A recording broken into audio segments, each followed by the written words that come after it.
Hi, good morning, my dear student. Today we are going to discuss your class 11th history chapter Industrial Revolution, chapter 9. Class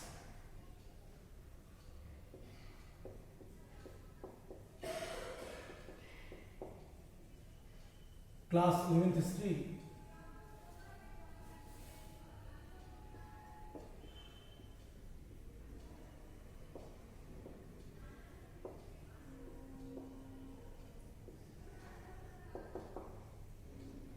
Industrial Revolution. Class 11th history Industrial Revolution.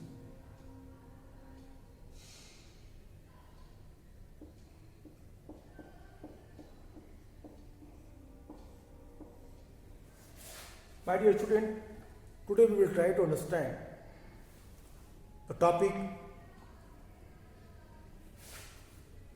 women's, children and industrialization. But before we start this topic, we should try to understand about that the changes which was occurring during industrialization. The new types of machines, the different types of the inventions happened. Here one question arises that who were inventors? Are they scientists? Are they intellectuals? Are they scholars? No. Dear student, neither they were scientists nor they were intellectuals. They were very common men. This topic is given in a book and what I feel that we have to discuss. हमें इसको पढ़ना चाहिए, हमें इस topic को देखना चाहिए. So let me explain this topic, who were inventors. Then after I will discuss the next topic. Topic is that the women's, children's and industrialization. My dear student, who were inventors?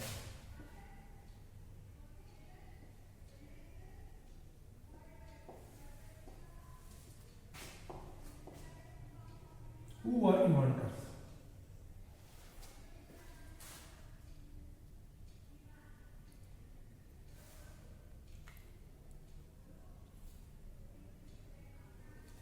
Okay.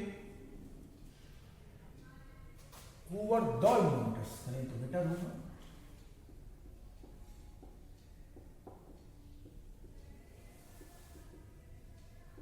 Who were the inventors? ये inventors कौन थे? अब यहाँ पे एक महत्वपूर्ण चीज है, इंटरेस्टिंग बात है कि जब अर्बनाइजेशन हो रहा था तो समाज का एक वो वर्ग जो अधिक से अधिक उत्पादन प्राप्त करने के लिए, प्रोडक्शन प्राप्त करने के लिए हमेशा प्रयत्नरत था. If is interesting to find out who the individuals were who brought about these changes.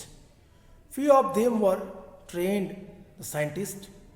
Education in basic sciences like physics or chemistry was extremely limited until the late 19th century, well after the technological inventions described above. Dear student, जैसा कि मैंने आपसे कहा कि इन चीज़ों का विशेष ख्याल रखना पड़ता. देखिए इन चीज़ों को कि ये कौन थे इन्वेंटर्स, ये पता लगाना आवश्यक है और रुचिकर भी है कि वो लोग कौन थे जिनके प्रयत्नों से ये परिवर्तन हुआ, ये इन्वेंशंस हुए, ये खोज हुआ. इनमें से कुछ लोग प्रशिक्षित वैज्ञानिक थे, ट्रेंड साइंटिस्ट थे, but their number was very little bit. उनका नंबर बहुत कम, वो कम लोग थे. फिजिक्स, केमिस्ट्री जैसे बुनियादी जो बेसिक साइंस की शिक्षा तो 19th सेंचुरी के आखिरी डिकेड्स तक बहुत ही कम लोगों के पास थी. और ऊपर बताए गए जो टेक्नोलॉजिकल इन्वेंशंस थे वे तब तक हो चुके थे. चूंकि इन आविष्कारों को संपन्न करने के लिए फिजिक्स, केमिस्ट्री और जो साइंटिफिक प्रिंसिपल्स की जानकारी होना बहुत जरूरी था. लेकिन जिन लोगों ने ये इन्वेंशंस किए उनके पास इस तरह की कोई जानकारी नहीं थी. ये बहुत ही महत्वपूर्ण बात है। उन्हें इस तथ्य से ये सहायता मिली कि इंग्लैंड में कुछ ऐसी विशेषताएं थी जो अन्य यूरोपीय देशों में नहीं थी। इंग्लैंड में 1760 से 1800 के बीच दर्जनों वैज्ञानिक पत्रिकाएं और उनके वैज्ञानिक संस्थाओं द्वारा अनेक शोध पत्र प्रकाशित किए गए। यहां तक कि वहां के छोटे कस्बों में भी लोगों के अंदर क्यूरियोसिटी थी, जानने की, किसी चीज को समझने की, क्या और क्यों होता है, what, Y.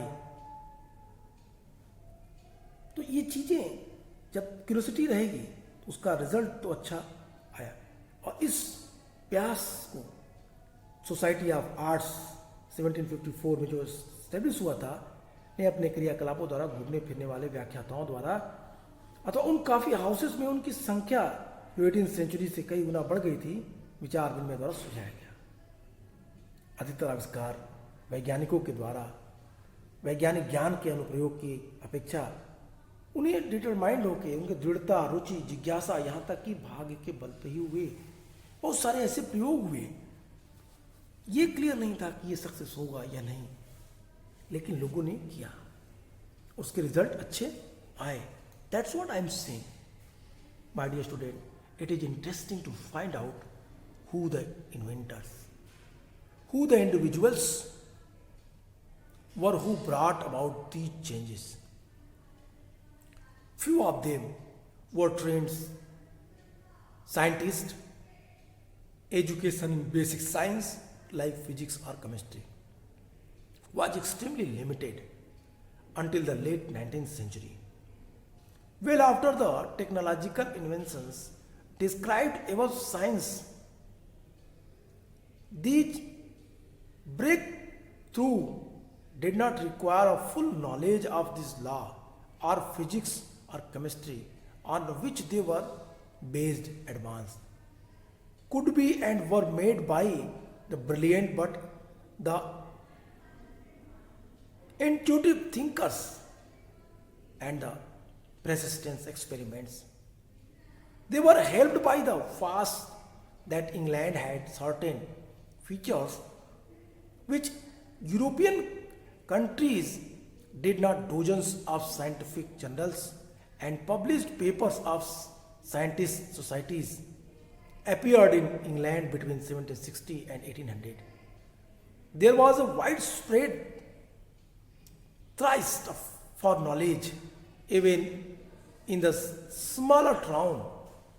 This was made by the activities of the societies of art founded in 1754 by the traveling lectures on the coffee houses that the multiple through the 18th century. Dear student, it is a very strange matter. Most inventions were more the product of determination, interest, the curiosity, even luck than the application of scientific knowledge. Some inventors in the cotton industry like John Key and James Hargreaves were familiar with the skills of weaving and carpentry. Richard Arkwright, however, was a barber and wig maker. The Samuel Crompton was not technological skilled, and Edmund Cartwright studied literature, medicine, and agriculture. Initially wished to become a clergyman and knew little of the machines. Dear student, it is very strange matter that different groups, they were not directly belongs to particular sector, but they invented the machines, which is very useful, which is productive for the industrial development. उद्योगों की स्थापना में उन चीज़ों का बड़ा महत्व था. ऐसे लोग, इनमें बहुत सारा ऐसे लोग थे, इनमें जो आविष्कारक थे,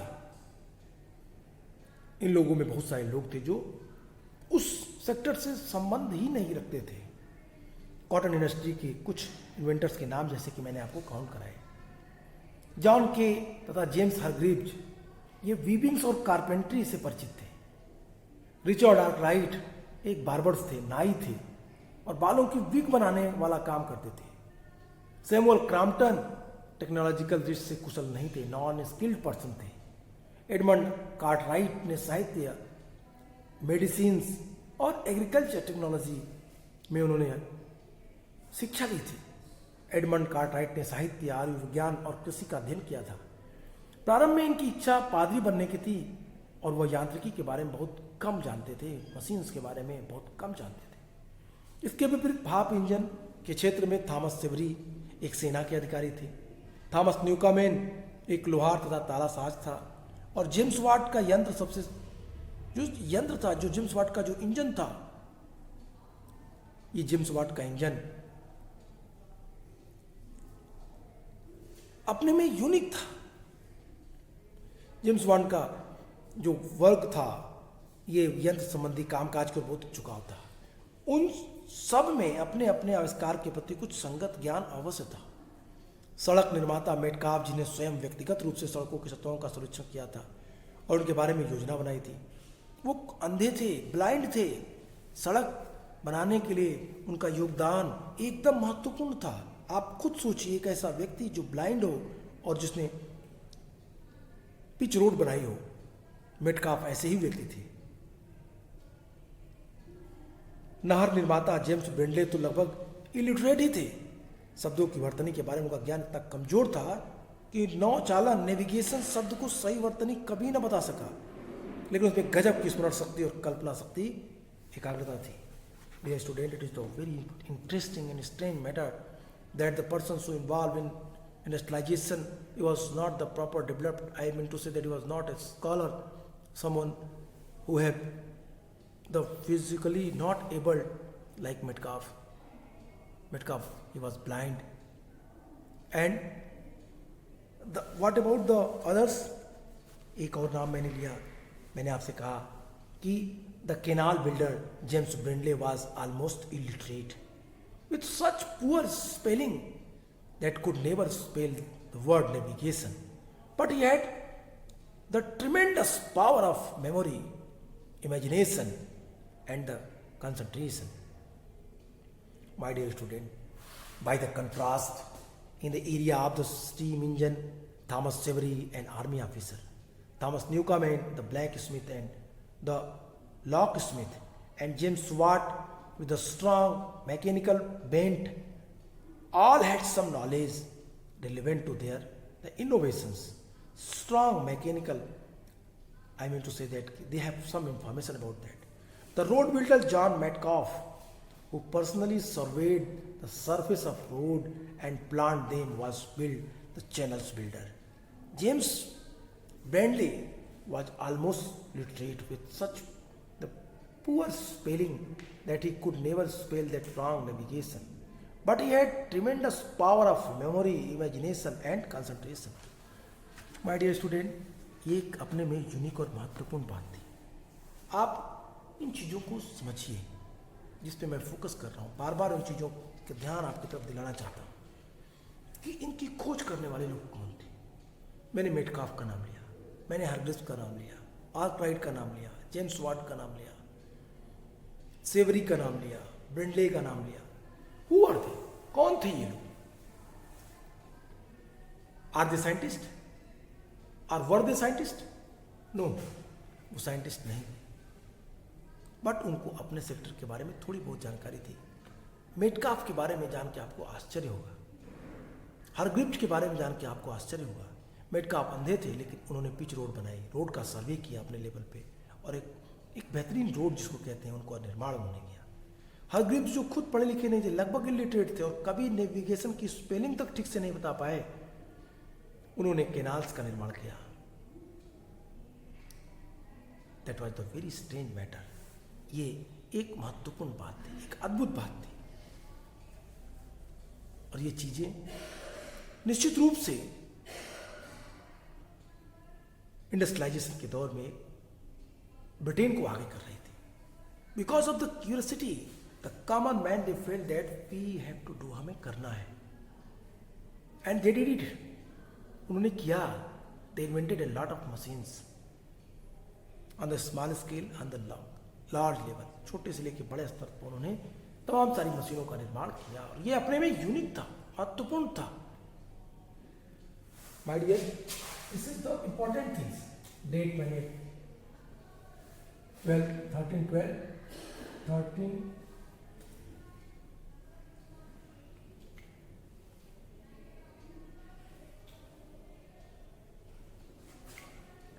डेट थोड़ी मैंने गलत कर दी थी। Okay, so my dear student, it is I hope you have understand about that who were investors. ये इन्वेस्टर्स कौन थे, ये इन्वेस्टर्स ने क्या खोज किया। इन्वेस्टर्स जो थे वो कॉमन लोग थे। मैंने आपसे कहा कि मेटकाफ ने, जो कि ब्लाइंड थे, उन्होंने ऐसी सड़कें बनाई जो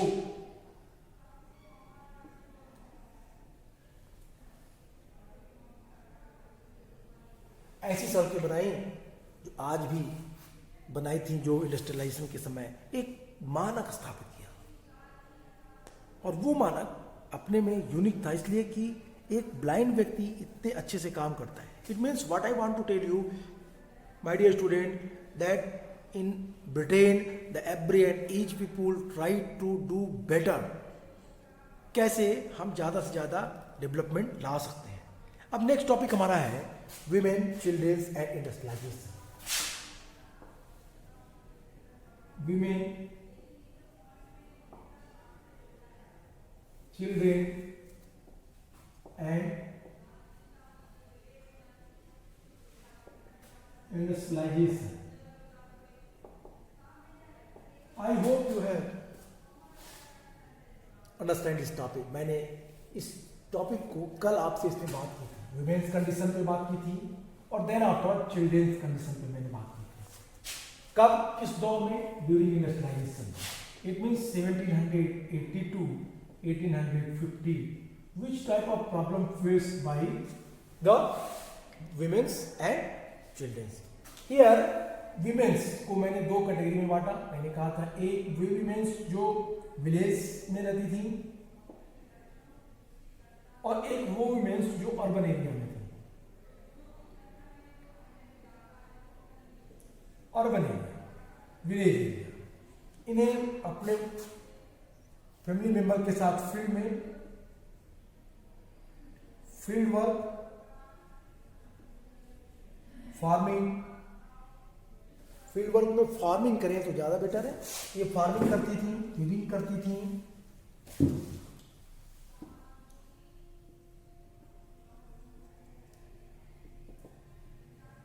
वीविंग, फार्मिंग, वीविंग, साथ ही साथ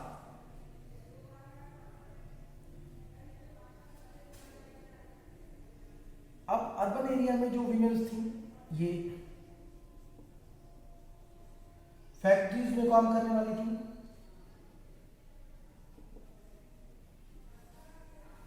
यहां पे इनको इनकम मिलता था। ये इनका वर्क नॉन इनकम, या इनके लिए इनको कोई इनकम प्राप्त नहीं होती थी।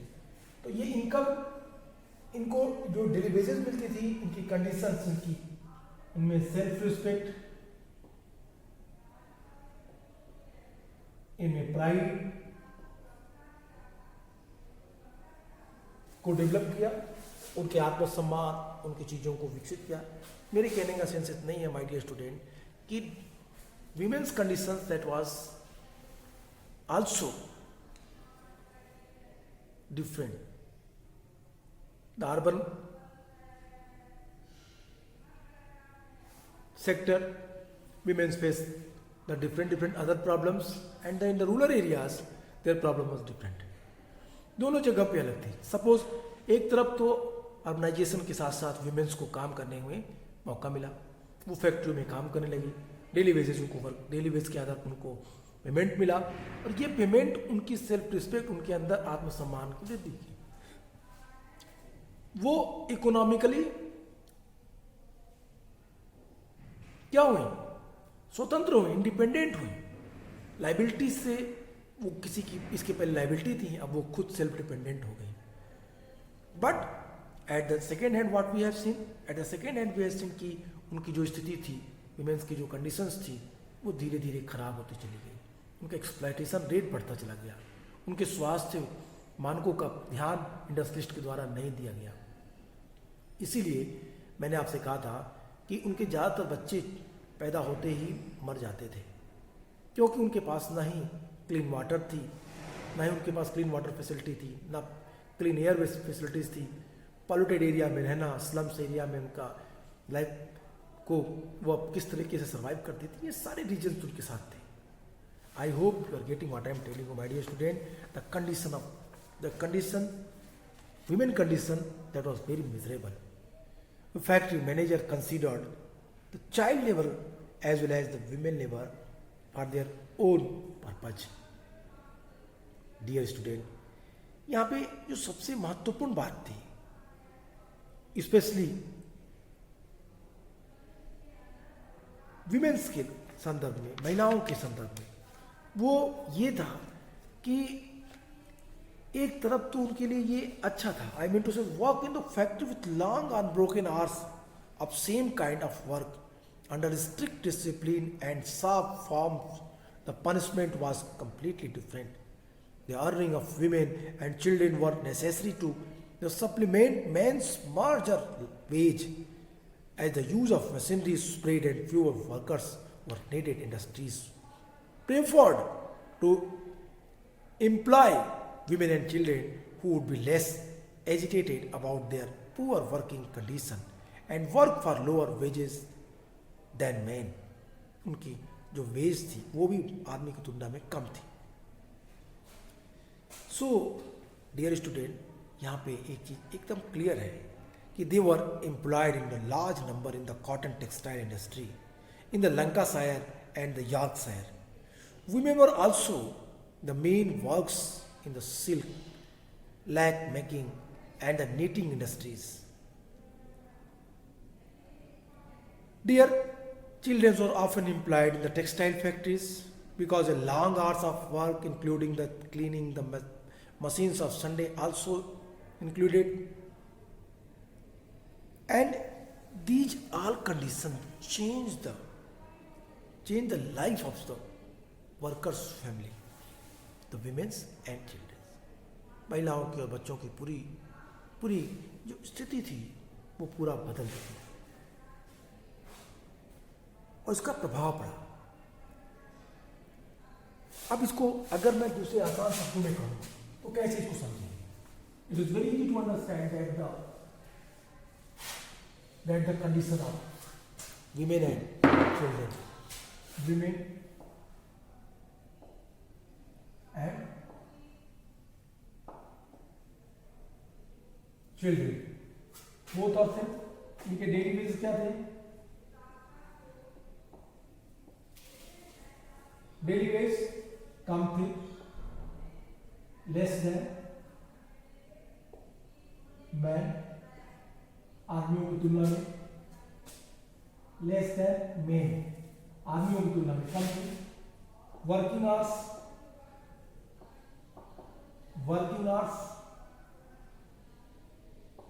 Greater than main. So that's why the industrialist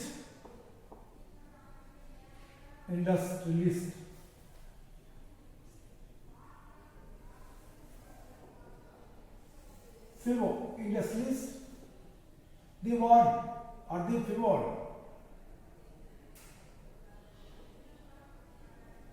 industries favored किस चीज को कि अधिक से अधिक मात्रा में उनके जो वर्कर्स हो वो कौन कौन हो? वे या तो विमेन हो या तो चिल्ड्रन। इसीलिए वो ये चाहते थे कि उनकी जो उनका नंबर हो या तो बच्चे हों उनकी फैक्ट्री में या तो महिलाएं। और इसका प्रोटेस्ट हुआ, विरोध हुआ बड़े पैमाने पर। इसके बाद का नेक्स्ट टॉपिक हमारा प्रोटेस्ट मूवमेंट है। लेकिन फैक्ट इसके पहले आप उस पॉइंट्स को देखिए। कहता है factory managers consider child labour to be the important training for future factory work. The evidence from British factory records reveals that about half of the factory workers had started work when they were less than 10 years old, and 28% when they were under 14. Women may well have gained increased the financial independence and self-esteem from their jobs, but this was more than offset by the humiliating terms of work they endured, that the children they lost at birth or in early childhood, and the squalid urban slums that the industrial work compelled them to live. ये चीज़ें उनके जीवन को बुरी तरह से प्रभावित कर रही थी, और इसके लिए क्या हुआ, प्रोटेस्ट मूवमेंट चला। और ये प्रोटेस्ट मूवमेंट, इस प्रोटेस्ट मूवमेंट ने अब इंडस्ट्रियलिस्ट को ये सोचने के लिए मजबूर कर दिया कि कुछ रिफॉर्म तो उन्हें करने ही पड़ेंगे। Okay, so our next topic is protest movement. Let us see ये प्रोटेस्ट मूवमेंट क्या था, लुडिज्म का क्या मतलब है, प्रोटेस्ट मूवमेंट। एक चीज याद रखिएगा,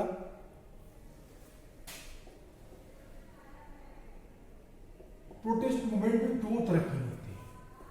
एक वो जो ये सोचते थे कि मशीनों के कारण उनके डेली वेजेस क्या है, प्रभावित हो रहे हैं, फिक्स जो उनकी सैलरी है वो कम हो रही है। No doubt to say that when machines introduce in the producting sector या producing sector, the job security for the men that was decreases, कम होते चले गए, घटते चले गए। बहुत सारे मजदूरों की नौकरियां चली गई, वो जॉब लेस हो गए, क्योंकि अब मशीन कई लोगों का काम कर रही थी, और इस मशीन ने जो कई लोगों का काम कर रही थी, तो ऑब्वियसली मैंने आपको स्टार्टिंग इसमें बताया था स्पिनिंग एंड वीविंग कॉटन में टॉपिक्स में, कि एक व्यक्ति को, एक वर्कर को कपड़ा बुनने के लिए 10 वर्कर के द्वारा बनाए गए जो कॉटन्स थे, रॉ मटेरियल्स थे, उनसे धागे जो बनते थे, रीड्स जो बनते थे, वो 10 लोग उसको बुनते थे, तो एक आदमी कपड़ा बनता था। और अब मशीनों के आ जाने के कारण ये कपड़े, ये जो काम आसान हो गया। सेकेंड थिंग कि हाथ से बुने हुए कपड़े मोटे होते थे, लेकिन मशीनों के बुने हुए कपड़े महीन कपड़े बनते थे। क्वालिटी बेस्ड में ह्यूमन मेड क्लॉथ से बेटर फॉर्म था मशीन बेस्ड क्लॉथ। इसीलिए एक तरफ तो वर्कर्स की जॉब जा रही थी, दूसरी तरफ क्वालिटी बेस्ड में मशीन ज़्यादा अच्छा था, तो लोगों ने मार्केट में डिमांड उन्हीं वस्तुओं की होती है जो अच्छे में हो, तो उन कपड़ों की डिमांड बढ़ी जो मशीन से बनते थे, और इसका डायरेक्ट इम्पैक्ट पड़ा वर्कर्स के ऊपर। ये वर्कर्स जिसको मैंने शुरू में कहा विमेंस कंडीशंस, मैंने आपसे शुरू में बात की थी विमेंस चिल्ड्रन में, कि the industrial revolution was time of the important change in the way that children and women worked. Children of the rural poor and always worked at home or the form of the job that worried during that day. It means neither women's not only children's, न तो केवल महिलाएं, न तो केवल बच्चे, बल्कि family के सारे लोग अब काम पे जा रहे थे इंडस्ट्रियलाइजेशन के स्टार्टिंग दौर में। लेकिन आफ्टर ऑल व्हाट हैपेंड, कुछ समय बीता तो क्या हुआ, मशीन आए, मशीनों के इन्वेंशंस हुए, और इन मशीनों ने इन लोगों को जॉबलेस कर दिया। किसी, इस पूरे ग्रुप को, इस पूरे वर्ग, बड़ी संख्या में मजदूर जॉबलेस हुए।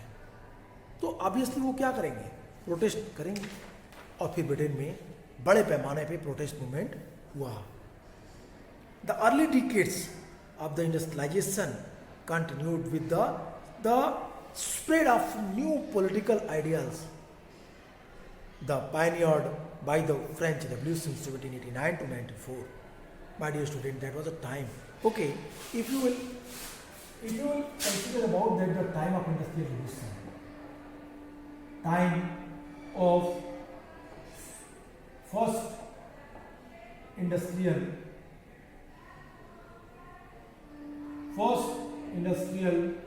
revolution. फर्स्ट इंडस्ट्रियल रिवॉल्यूशन का टाइम क्या था? फर्स्ट इंडस्ट्रियल रिवॉल्यूशन का टाइम था 1782 to 1850 AD।